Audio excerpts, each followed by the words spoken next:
Samsung probably misestimated the launch of the Galaxy A56 considering how many other manufacturers have launched phones in the $400 to $600 bracket in the past few months. But if you can find it in the crowd, the new top player of Samsung's budget lineup has a whole lot to offer.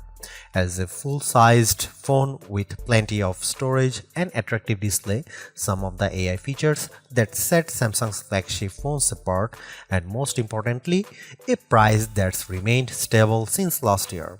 Only users who want the most performance per round or better rounded cameras will question the value proposition Samsung is laying down.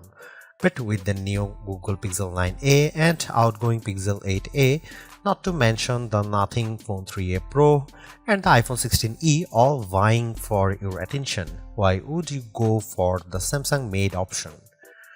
Check out our video of this Galaxy A56 review and you will learn why. You will have to part with $499 to get Galaxy A56 depending on where you are viewing this. Whichever currency you are spending, you are getting to 56 GB of storage by default. It's unfortunate that there is no option to spend more to further expand the storage capacity, but having twice as much storage as the Galaxy A55 from last year without costing a penny more is the kind of upgrade we treasure. Like a fiercely independent teenager refusing to dress like their parents, the Galaxy A56 has moved away from the Galaxy S style design that the Galaxy A55 had and now sports its own unique look along with the other Galaxy A6 model. The side rail again contains the raised key island section to give the buttons more prominence, which we saw on the Galaxy A55, but now the back uses a new unified camera block with the three sensors surrounded by a peel of aluminum. The Galaxy A56 is rated IP67 for dust and water resistance, the same as the Galaxy A55 but behind the IP68 of most flagship phones like Samsung's own Galaxy S25 series. Similarly, the Galaxy A56 shares the A55's Big Dust Plus glass front and back panels, which is still tough but not as tough as the Big Dust 2, Big Dust 2 Plus or Gorilla Armor Glass types that have debuted more recently. The one issues I have, and only a minor one, is the glossy finish of the rear of the phone.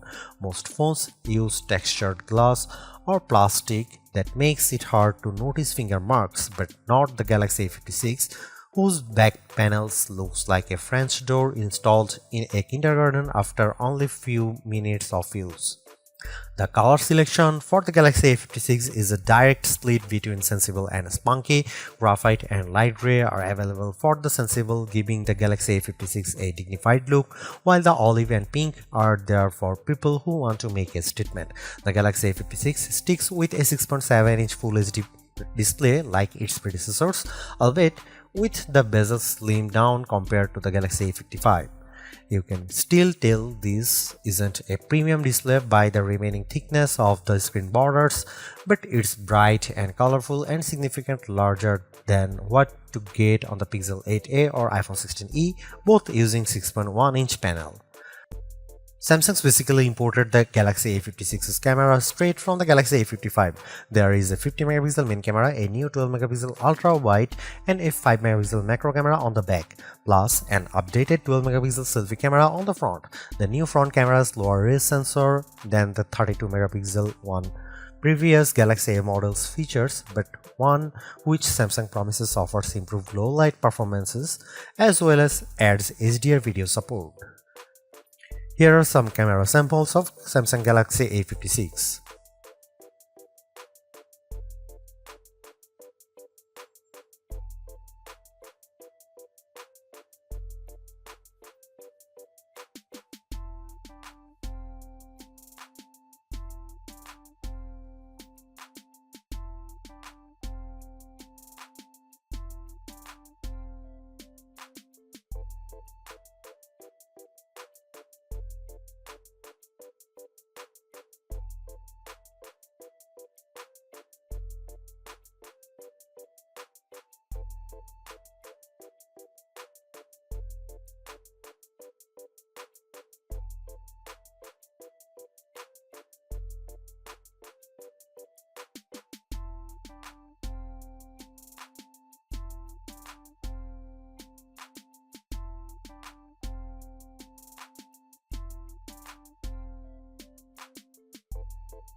This is the category I went into my Galaxy A56 reviewed reading.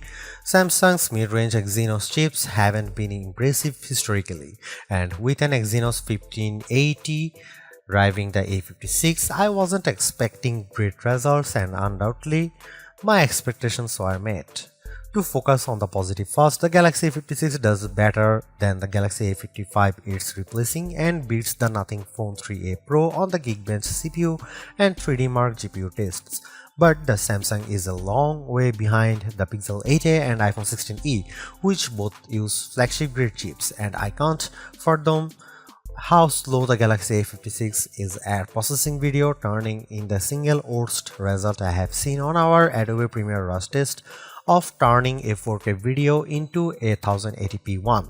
Samsung has given the A56 a little extra help with intensive tasks with the addition of vapor chamber cooling, only seen on Samsung's flagship models before now.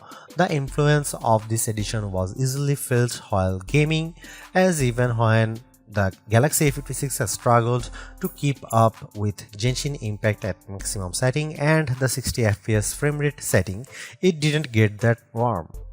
While Samsung hasn't tricked out the Galaxy A56's chipset, it's generous enough to give the A56 256GB of storage by default. This is double the basic storage of all the rival phones we have mentioned here, but it comes at a bit of a cost. Firstly, this is the only available version to regular consumers. There is no other option to pay more to get 512GB or an even higher capacity, or to pay less if you prefer to save money or don't think you will fill 256GB. The other key factor is the Samsung no longer offers storage expansion via microSD card. This was offered on the Galaxy A55 and older models and allowed users to pop in up to another terabyte of storage.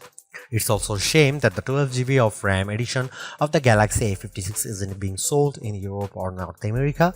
Having this much RAM on a phone of this price is a novelty, but also practical for performance reasons, and it's quite mean of Samsung not to offer it to us.